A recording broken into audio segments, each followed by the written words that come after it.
Hey kids, I've been in the mapping scene for 8 years now, and I felt like I should pass on some of the things I've picked up over the years. So I figured why not make a video going over some pointers I think every surf mapper should consider when designing their maps. Now this is just a quick overview, and I might dive deeper into these in other videos, but for now I just wanted to talk about what I consider most important when mapping. So the first thing I wanted to talk about is accessibility. And the reason I put this first is because to me, this is single-handedly the most important aspect in surf mapping, besides making something that's fun. Surfing is a game mode first and foremost, and maps are meant to be played. Now this may sound obvious, but I see lots of mappers compromise on how their map plays in exchange for how it looks or what cool gimmick they can use, which is a mistake that often leads to frustration on both the surfer's end, who wants to enjoy their experience on the map, as well as the mapper's end, who wants to have their maps played after investing all that time and effort into them. The harsh reality is that you simply cannot compromise on accessibility. No matter how beautiful your map is, if it plays poorly, people will stop playing it. Now, this doesn't apply as heavily for low tier maps because new players often enjoy simply being able to surf from start to finish, but it should be a top priority nonetheless. Now, the term accessibility is pretty abstract, and it takes time and effort to learn all the little intricacies of it. So, for now, let me just say that, first of all, proper depth perception must be a given. There is no way around this. I don't care how cool your flat neon theme looks. If I don't know how far I am from a ramp as I'm approaching it, I won't play it.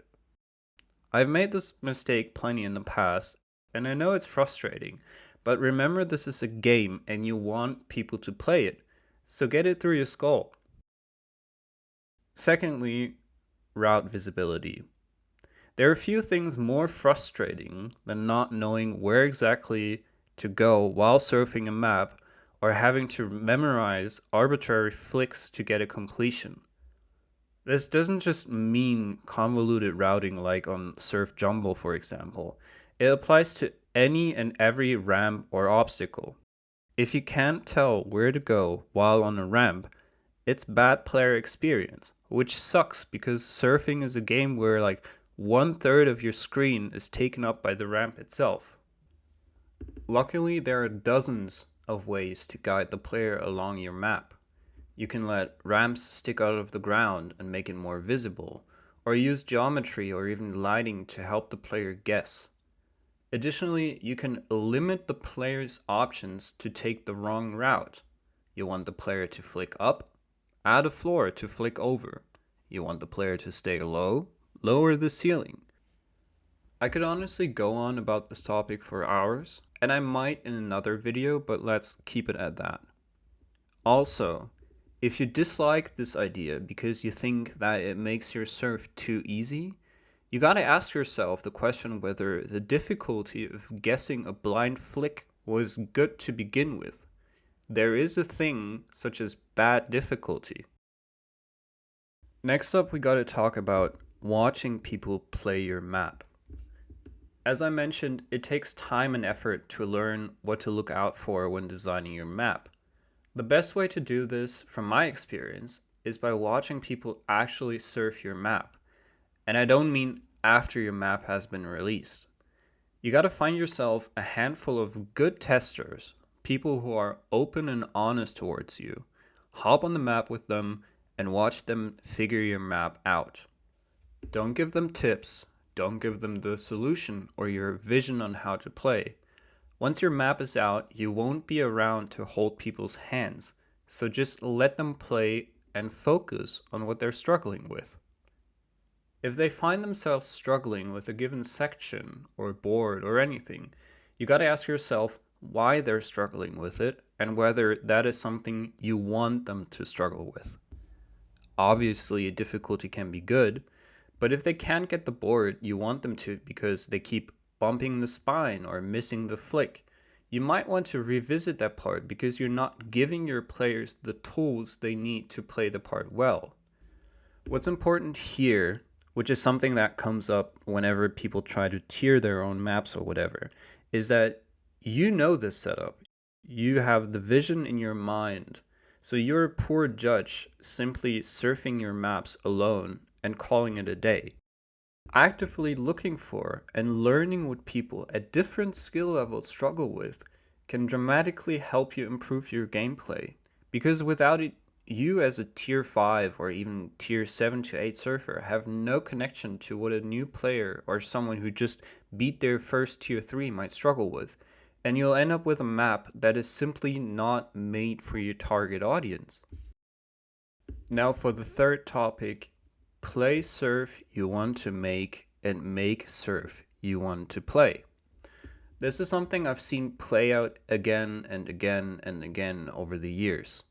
You know, most of us mappers are little freaks who thrive on attention and validation, so we tend to gravitate towards making maps that we think others will praise us for. The issue with this is that surf is very, very opinionated, and for any given style or difficulty, there are plenty of things to consider and get right that you won't know about unless you yourself interact with it as a player.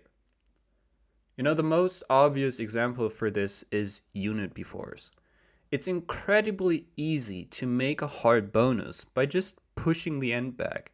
You know, during the B4 frenzy in 2018, that's exactly what some mappers did. They even released bonuses they couldn't beat, or they upped the tick rate just to prove, quote unquote, that it could be beaten. These mappers went down in flames because there are very specific things to consider when making a B4 they obviously didn't know or care about, and now people who wanted a completion on it had to spend hours on a bad bonus, and they just built up this festering hatred for its creator. You know, it's awesome trying to branch out and challenge yourself to make something you haven't done before, but it's gotta be something you put your heart into. That's why, from my experience, you make the best surf when you yourself care about what it's like to play it. Because at the end of the day, if you don't want to play what you make, why should anyone else?